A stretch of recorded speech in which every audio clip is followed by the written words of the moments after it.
Kanalıma hoş geldiniz. Bugün sizlere orkidede mantar hastalığı ve çeşitlerinden bahsedeceğim. Gördüğünüz orkidem gövde mantarı oldu.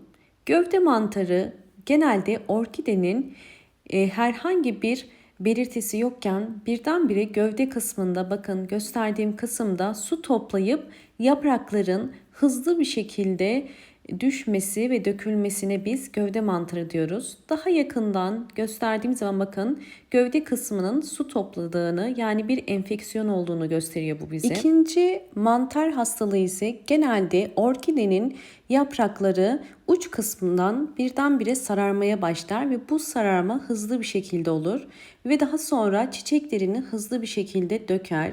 Bu tarz orkidelerde genelde kökte ki çürümelerden de anlayabilirsiniz. Bunun sebebi ise fazla sulamadan kaynaklanır. Fazla sulama sonucu hemen yapraklar sararır ve çiçekler dökülür.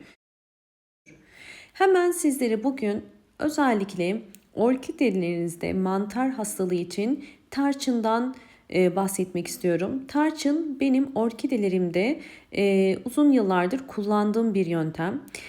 Tarçın içerisindeki antioksidan özelliği sayesinde eğer böyle gövde mantarı varsa mantar olan bölgeye özellikle bir tatlı kaşığı kadar toz tarçın dökebilirsiniz. Toz tarçın o bölgedeki mantar hastalığını durduracaktır. Bunu zaten sizlere aşamalarıyla da göstereceğim. Bu işlemi yaptıktan sonra orkidenizdeki bu tarçın sürekli duracak. Bu tarçını kaldırmanıza gerek yok.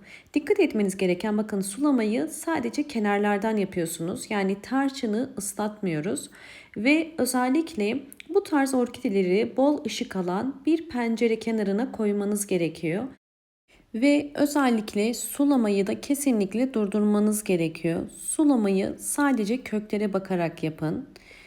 Evet, bakın mantar hastalığı olan orkidelerde eğer gövde kısmında çürüme başlamışsa gövdenin iç kısmındaki çürüme, tarçın bu kısmı durdursa bile bakın gördüğünüz üzere yaprak üzerlerindeki çürüme halen devam ediyor. Bakın bu kısmı daha güzel göstermiş olduk.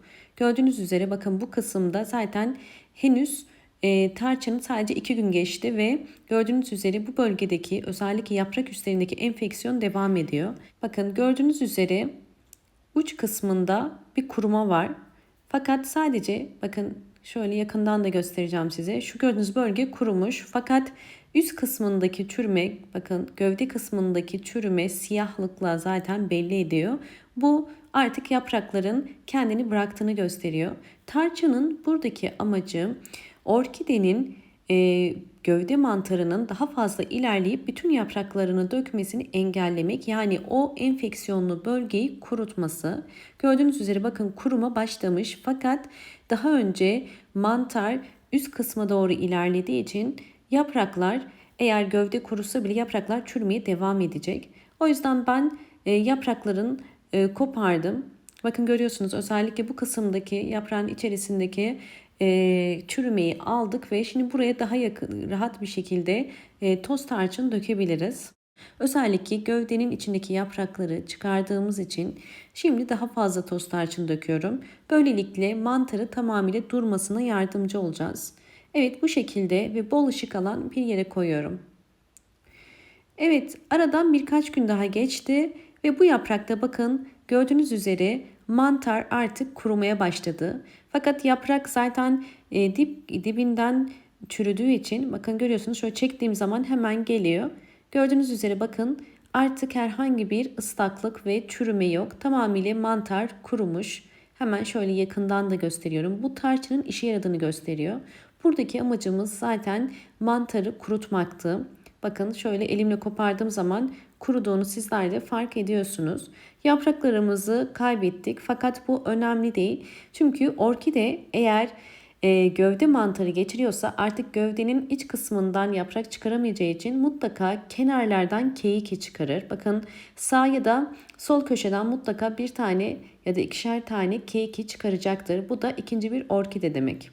Hemen sizlere bakın dalını da gösteriyorum. Gördüğünüz üzere çiçekleri yok. Çünkü mantar hastalığından dolayı budama yaptım ve hepsini kestik. Mantarı olan orkide hızlı bir şekilde zaten yapraklarını döker. Evet, bu orkidemin özellikle aylar sonraki halinde sizlerle paylaşmak istedim. Gördüğünüz üzere orkidemin son kalan 3 yaprağı halen sağlıklı. Artık gövde kısmından yaprak vermiyor. Çünkü gövde kısmının içinden çürüme meydana geldiği için oradan artık bir zedelenme oldu. Fakat dediğim gibi keyiki çıkaracağını söylemiştim. Gördüğünüz üzere bakın, günler sonra orkidemin yeni bir keiki çıkardığını gördüm. Çünkü üst yapraktan çıkaramadığı için hemen yanlardan bir keiki çıkarıyor. Yani ikinci bir orkide, yani yavru demek, yavru orkide çıkarıyor. Buradan çıkacak olan orkidemizde yeniden yaprakları büyüyecek ve bu da yeni bir orkideye dönüşecek. Bakın, bu kısımda gördüğünüz üzere kurudu mantar, devam etmedi fakat artık yaprak çıkarmıyor ve bu bölgede gördüğünüz üzere bakın yeni bir keiki, şu anda 2 tane yaprağı var ve bu keiki büyüyüp en az 4-5 yaprak ve 4-5 tane kök çıkarıncaya kadar bu şekilde kalmasını bekleyeceğiz. Şu anda daha çok küçük. Yalnız bu işlem bize gerçekten toz tarçının orkidelerdeki kullanımının ne kadar önemli olduğunu gösteriyor. Özellikle mantar hastalığında yapraklar çok hızlı bir şekilde sararmaya başlar ve dökülmeye başlar. Önemli olan bakın köklerin yeşil olması. Gördüğünüz üzere orkidemin köklerinde herhangi bir çürüme yok. Fakat eğer çok fazla sulama yaparsanız bu orkidelerde hem mantar hastalığına sebep oluyor hem de yaprakların sararmasına sebep oluyor. Gövde mantarı ise bunlardan biraz daha farklı. Hemen size bakın orkidemin dallarını da göstermek istiyorum. Gördüğünüz üzere şu anda bol bol çiçek açmaya başladı. Çünkü orkidemiz artık sağlıklı. Orkidenizin eski sağlığına kavuştuğunu bol bol yeni çiçekler, yeni yapraklar ve yeni kökler çıkarmasıyla anlayabilirsiniz. Eğer orkidenizin gerçekten mantar hastalığı devam ediyorsa çiçek dalı çıkarmaz, yaprakları kesinlikle çıkmaz ve kökler tamamıyla çürümeye devam eder. Bu yüzden bu anlattığım püf noktaya mutlaka dikkat edin.